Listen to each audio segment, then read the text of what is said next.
thank you all so much for joining us. Love to have you all, especially on this early, rainy, mid to late Davos morning. I'm Bennett Richardson, co-founder and president of Protocol. We're a new technology publication for world leaders in tech, business, and policy from the publisher of Politico. And welcome to Goals House. And this is your first time for many of you out here at Davos House. Amazing space that Freud's has created both here in Davos and a number of other global conferences around the world, really convening really interesting, diverse, deep conversations around the Sustainable Development Goals. And so we at the Politico Media Group, both Protocol and Politico, have been partners of both Davos House and Goals House for a few years now at many different global conferences. So really excited to welcome a lot of you to the community and conversation here for the first time. So Protocol, we really started Protocol actually 2 years ago, kind of a homecoming for us in Davos, to try to convene these really complex, sometimes messy, intersectional conversations around the global power centers of technology and how that's shaping the world. Here at Davos, having that conversation is so powerful because we have so many different voices and communities and leaders joining us. This year, our presence has really focused in on the relationship between climate and technology. Thanks to Brian joining us and launching Protocol Climate several weeks ago. Really excited to convene this conversation around crypto and really looking into the cryptocurrency climate impact and really charting the future of how we can think about bringing crypto to the table for these kinds of sustainable development goal climate action conversations. So really excited to have you all here. Really appreciate Denelle and Stellar Development Foundation being here with us and convening this conversation. So super important one, one that you've been having multiple venues and topics across the course of the week. So we'd love to maybe dive in, Denelle, and have you kind of help set the stage for us.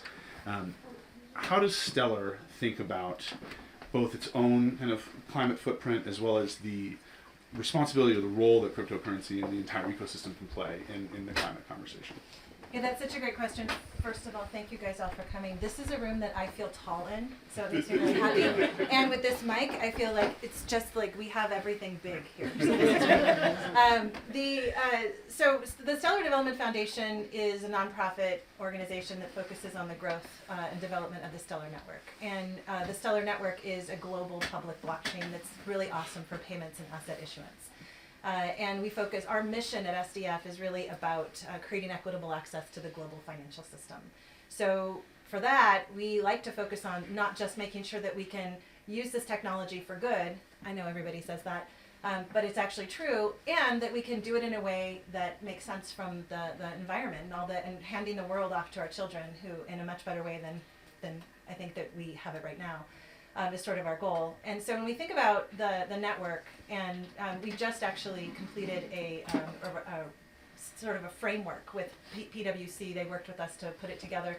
We would love this framework that we worked with them to create to be leveraged by lots of folks to really think about the impact of blockchain and crypto in the world. So it's a quadrant. There are 4 things that we've looked at, but really it's about energy usage and carbon output. And so really thinking about it from that standpoint. And so we had the analysis, they performed the analysis on the network, and the network is, from an annual standpoint, it looks like it's about 33.7 American houses, the energy consumption of the network, which is awesome.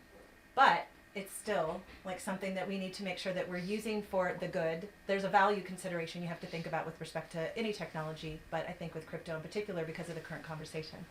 So we would love this framework to be adopted by many. That was the purpose of us doing that. And then also for us, we were thinking, we have really worked with our ecosystem to come up with how we can engage them to also think about their carbon footprint with respect to usage of the network. And so really doing carbon offsets, which is removal of CO2 from the air. And it's super cool. Like, I don't really know all of this technology very well, but I'll tell you, like, it's really cool that they're thinking about the removal of the CO2 and putting it into volcanic rock, because volcanic rock is the best way to store it. So that's what we're working with. But I'll just tell you one thing. It's really, like, this is like one of those things that people always call it virtue signaling. The truth is, like, it's really hard to get the carbon removal right now because it's in 2024. Like, it's really hard to get, like, on the list to be able to do it. So that can't be our only thing that we think about. We had a meeting yesterday at WEF, and it was a really interesting conversation talking about proof of work and proof of stake. we like to call the consensus mechanism for Stellar, and there are many others. Ripple actually has a similar consensus mechanism. We like to call it proof of agreement because it's just a very different mechanism, and how it works, it's really just on a single computer, so you don't actually have to power it with all these amazing computers that would actually take over this room and more for proof of work and proof of stake. We also, though, don't like to signal that those are bad, because you have to do that value judgment consideration about the good that these different technologies are bringing in the world. So what we were trying to do is create that conversation. Really, what is the baseline with respect to the technology and what it's doing to the environment? Where's that baseline? And then have more conversation around that and figure out what we can all do. One of the things that Candace, who's our general counsel, and I always say is that if you put these amazing minds that work in crypto and have created this phenomenal technology to focus on how we can do this better from a sustainability standpoint, we think that that's a really good use of our time and our energy. So absolutely. How we think about it. Speaking of energy, I wanted to kind of double click on one thing you mentioned around SCP and around the efficiency there. I thought the household example is fascinating. Another one that you all use sometimes that has really stuck in my brain was the context of like a credit card transaction, right? And thinking about how with Stellar and with some similar protocols, that transaction is actually similar, if not more energy efficient to that one swipe of say your credit card. Can you talk to us a little bit about that and how you're able to kind of achieve that? Yeah, so we actually, the work that was done to come up with that analysis was also done by a third party, and they did an analysis of the network. What we tried to do is do the network layer, as well as there's several layers to the network. So there's the network, the consensus mechanism, and then the ingestion layer. So what we did with PwC was sort of try to focus on the whole. When they looked at the SCP and the consensus protocol itself, and that was the first study that was done. It's published. It's actually on our website, easy to get to. They really looked at the fact that because it's powered by just a regular computer, and because it's distributed throughout the world, it actually does use the impacts from the output is very, very low. And it's so interesting to me when we think about the credit card transaction, and I don't know like how they came to like that analysis to figure out that it's the same as one swipe. What does that mean? Like how did they get there to be able to use the credit card? I don't know, like there's a lot of things that to create that baseline. But I do think it's just because it's the agreement mechanism. Yeah. You know, with respect to the Stellar network, the tokens are created at the outset of the network, so they exist. There's no complicated math problem to figure out, so there's not the need for the computer to think really hard about what the answer is, and so those are the differences, I think. But it's that was it was awesome when we saw the report. We called them and we're like, hey, we want you to do more. So it was a pretty cool thing. No, that's great. Well, and your point about that distinction at the end is something that's so interesting, because this is equally a sort of governance question within the industry as much as it is a public policy question, and of what, which of those protocols, which of those designs, which strategies do you take as a platform, as a company, in addition to what policies and regulations are you hoping for or not hoping for. And I guess before we transition to the broader conversation, and when I hand it over to Brian, we'd love some of your thought there, as obviously that's been a big part of your conversations this week. So both, I guess, as you think about right now, obviously it is both on the regulatory side and on the broader economic side a really dynamic time for crypto. What are some of the things that you've been thinking about and kind of focusing on and hoping for on both the governance side of things as well as the policy conversation this week? Yeah, there's so much there. There's so many things about policy and we spend a lot of our time. That's part of our work, is that we spend a lot of time, not just for policy for Stellar, we think about policy for the ecosystem at large, because I think that's sort of our job as a nonprofit in this space to be able to do that. And I think that, we hear a lot about the challenges with proof of work and with proof of stake. And then actually, I'll just be honest and say very few people go past that.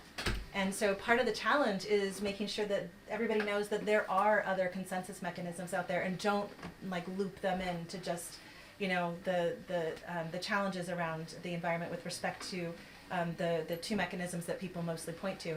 I do think that it's important for us to not just, any time that you're thinking about whether something is bad or good, it's a value judgment, and you then need to have all of the information about what good they're also bringing into the world. And we actually haven't, I'll just say from our side, from the crypto industry, from the blockchain side, we haven't done our part to really discuss the value that's coming into it. A lot of times we're like, oh, come on, what are you going to do? Regulate us out of here? Fine, you do that. We're going to go to another country, from the proof of work, proof of stake thing. That's just not the way to think about it. We should be engaging productively around what is the value, what are the use cases that are really delivering some good into the world so that you can have that value conversation in a much better way. So I do think that that's a really important thing. From the governance standpoint, I can't be the one to say which, we love our consensus mechanism, we think it's awesome, but again, I'm not going to make a value judgment about whether proof of work and proof of stake are bad.